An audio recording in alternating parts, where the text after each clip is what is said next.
This week I make quick, easy, and fairly inexpensive Jawa boots for our Jawa costumes. This is the final piece that we need.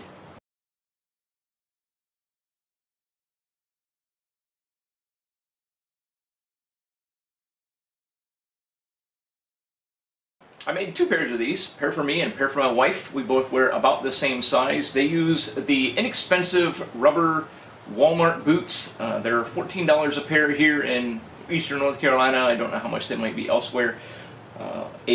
Roughly a small can of contact cement and the scraps from the Jawa robes. You did save the scraps from your Jawa robes, right? I started at the toe and the heel of the boots, and using the contact cement, brushed a little bit on and around the area, and then brushed the piece of cloth that I was going to put there. I kind of pre-fit the heels and toes just to make sure that I had pieces that did decent coverage. Nice thing about this stuff is you don't really have to worry about a few extra little folds and creases and stuff like that, because it's just going to add texture, depth, and body and character to your boots. I mean, they're supposed to be wraps. They're Jawas. They're scavengers.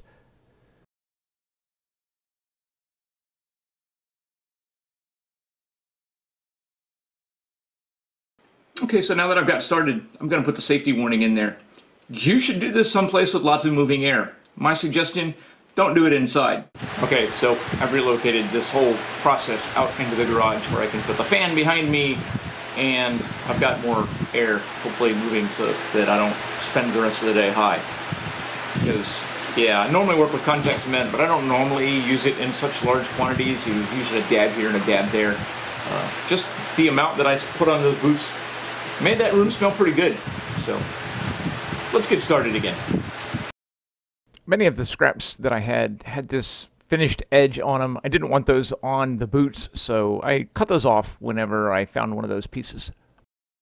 Since contact cement works best if it has a little bit of chance to dry before you bond the two pieces together, what I would do is I'd slather contact cement all over one of the boots and then all over the corresponding pieces that was going to go on that boot, and then I'd move to the other boot, and I went back and forth that way.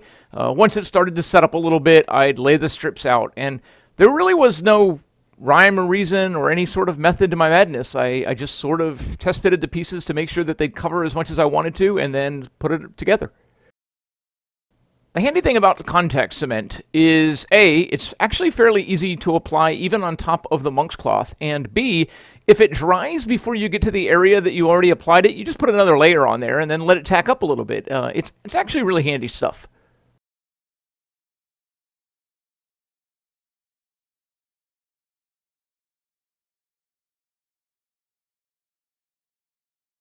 And to make sure that everything stayed random and cobbled together looking, I would prep the boots, put a little contact cement on, put a piece on there, and then I just reach into that crate that you see on the left-hand side of your screen and pull out another piece, cut it to about 2 inches in width or so, coat it with contact cement, let it tack up, move to the other boot, and that's pretty much the entire process on both sets of boots. And I actually say on both sets of boots. What I really meant was on both boots, because on the other set of boots, I tried something that didn't work out quite as well, but I'll get to that in a minute. And once I had all the lowers done and the instep very, very covered, I cut a couple of longer pieces and just wrapped them around the uprights.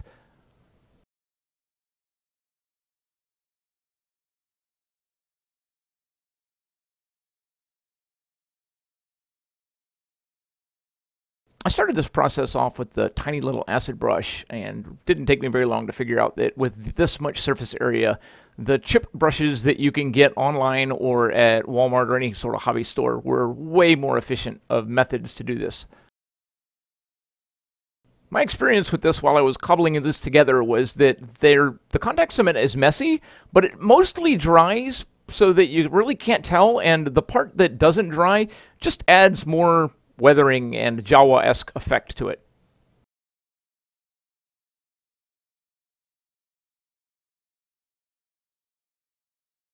And as you can see on this boot, I left pieces that overhung the tops of the uprights and pieces on the bottom of the soles. I'm going to go through and trim those off a little later on. And once I had the boots completely covered, I gave them another once-over to make sure I didn't miss anything, and then just kind of went through and patted all of the seams down to make sure that they were stuck and contact cement was everywhere it needed to be. On the second set of boots, I tried something a little different and used a can of the Gorilla Glue spray adhesive. I did the same thing. I'd coat the boot, then coat the cloth that I was going to use it on, and piece it together. It didn't hold as well as the contact cement, and it wasn't really any neater to work with. One of the nice advantages to it is it left some pretty cool effects where you tried to spray over top of the seams, but for the most part, unless you're better at working with spray adhesive than I am, I would not recommend this. I felt like the contact cement just had a better bond. I had to touch up a lot of the spray adhesive places with hot glue the next day. For the record, hot glue probably would have worked exclusively in place of the contact cement or the spray adhesive, but it didn't occur to me to try that until after it didn't work with the spray adhesive. I'll get into this a little bit more on the full weathering video where I do the entire thing, but I took a couple of different colors of rattle can and misted the boots to give them a little bit of sandy wear and weathering and look. I paid most attention to the sole and bottom area since that's what's going to be underneath the robes. I just alternated between the cans and shot them at kind of a distance. Like I said, all I was looking for was kind of a dusting effect. And after overnight drying, I came out in the garage and cut off all of the spare parts on the bottom of the boots and then went around the entire edge with shoe goo and then using my finger, smoothed it down and rounded the edges of the cloth around the edges so that they were secured on the sides and the bottoms of the boots.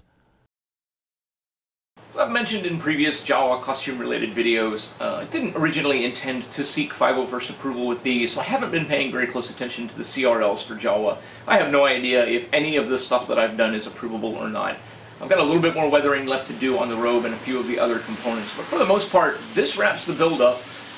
If I get motivated, I may throw a submission up there and see if it gets approved, and if it does, I'll make an update and comment on some of these videos just so that you know when you're creating your Jawa costumes whether or not this stuff will yield you an approvable costume or not. I have no idea. Have a great week.